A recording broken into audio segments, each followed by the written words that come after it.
If you've ever felt like eczema is running your life, you're not alone. But what if I told you that with just 7 simple words, you could change everything? And I can prove that in the next 10 minutes. With over 30 years in general practice and my own eczema journey, I've discovered that managing eczema comes down to these 7 words. I call them the 7 R's of eczemas.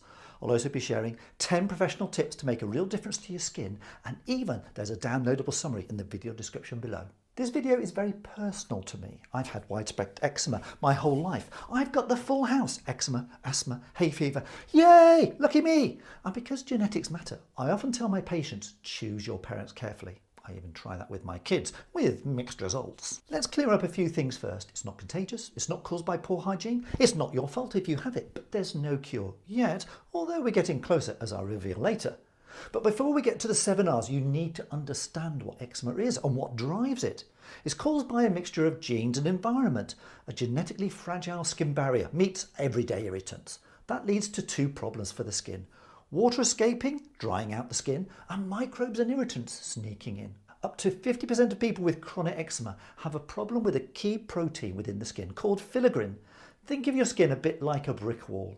Filaggrin is the mortar between the bricks. If it's missing, the wall crumbles and fails. The skin isn't just a bag to hold everything in. It's alive. It has its own immune system. And when invaders break through, your skin reacts with an itch, inflammation, and that irresistible urge to scratch it out. Think of eczema like this monster. There's different ways it can bite you, each one leaving their own individual mark on your skin, but all are connected to the same underlying problem within the skin that needs treating. Pro tip 1. Eczema itches, and if it doesn't itch, it probably isn't eczema. Let's unlock the first R. You need to recognise that what you're looking at is eczema. As a doctor, learn to recognise these patterns in your patients. Modern life bombards our skins constantly. Soaps, perfumes, detergent, oils, all can dry out or irritate the skin. What did the average human immune system have to deal with over 200 years ago? And that's our second R right there. Remove. Go naked. Well, perhaps not literally, just strip your skincare back to the basics: water, moisturisers, and your prescribed treatments. Then, when your skin heals, you can slowly reintroduce products one by one if you must. Pro tip 2. Because you've used something happily for many years doesn't mean to say it's not causing a problem. Your skin can suddenly take a dislike to a favourite cosmetic, work-related chemical, or a hygiene product. Have you ever had an itchy nose you couldn't scratch? Now imagine that feeling across your whole body. Eczema has a vicious cycle. Dry skin leads to itch.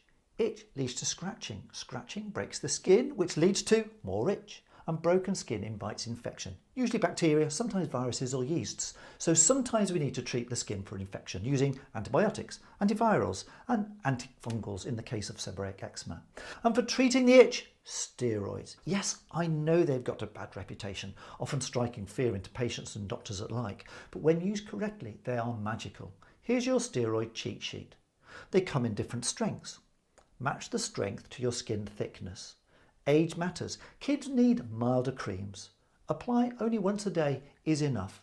Don't stop too soon. Your skin might look fine, but it takes up to 6 weeks for the skin at a cellular level to fully heal. Stop too soon and your skin can flare. Hit it hard with stronger steroids, then taper down. For some patients, weekend treatment is needed to maintain the skin, and for widespread eczema flares, a short course of oral steroid tablets is sometimes the best way to regain control. Telling a patient with eczema not to scratch is great advice that works exactly 0% of the time at 3 a.m. in the morning. My brain often says, don't scratch. My eczema says, but what if we try it just a little? Pro tip 3. For sensitive areas like the face, protopic tacrolimus works as well as any potent steroid without the side effects because it's not a steroid. It's a true game changer for chronic facial eczema. I use it twice a week myself as maintenance, and here's my checklist when prescribing it.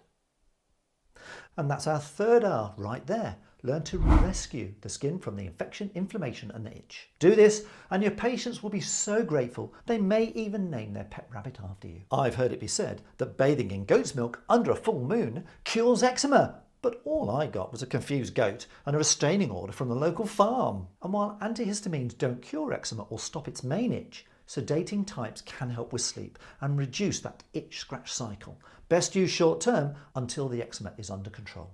Let's now talk about these things: moisturisers, or emollients as we medics like to call them.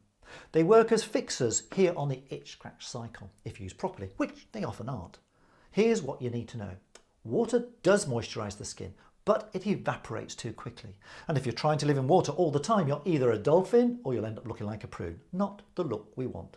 At the other extreme, we have Vaseline, pure petroleum jelly, which has no water in it, working by locking in and preventing water loss, as well as giving an extra barrier of protection. Messy, but more effective. We have a range of options in between, balancing acceptability and effectiveness. The greasier, the longer lasting, and the more effective in restoring the skin.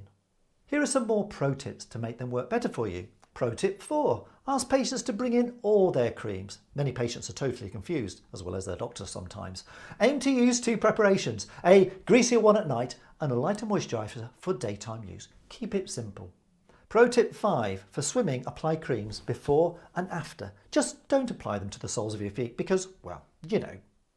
But get those kids with eczema swimming again. When exercising, try moisturising beforehand to prevent the salt in your sweat from causing more itch. Shower off when finished exercising and then reapply your moisturiser to lock in that water. Pro tip 6, when's the best time to moisturise? When you're naked. Before and after a shower is effective and convenient. Make it a habit like brushing your teeth. Pro tip 7, apply moisturiser down the body, never up. Why?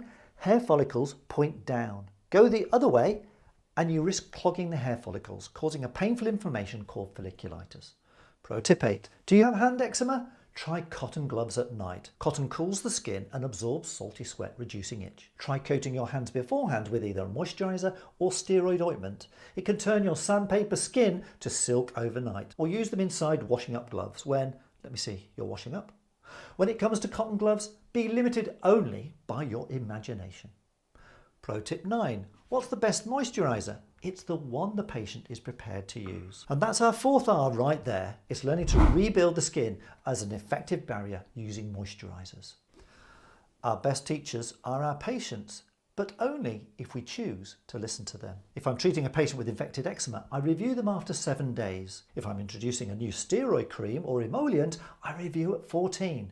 Don't just prescribe and disappear. Never forget this 5th R, review. Without mastering the ability to review your patients, you will fail. You'll fail to guide your patients successfully, and you'll fail to learn to master eczema. Think of it like this. You're not just treating eczema, you're training a teammate. Teach patients how to manage their own condition. They need to learn to spot infection early, step up and down steroid strengths appropriately, recognise irritants and how to avoid them, know when something isn't working and when to seek your review. Give them the knowledge, give them control. That's real healing. Our 6th R is recruiting your patients and training them to become their own skin expert. There's no cure for eczema, but we are getting closer. We are entering the era of biologics, targeted antibodies to specific components within the skin that drive that itch-scratch cycle.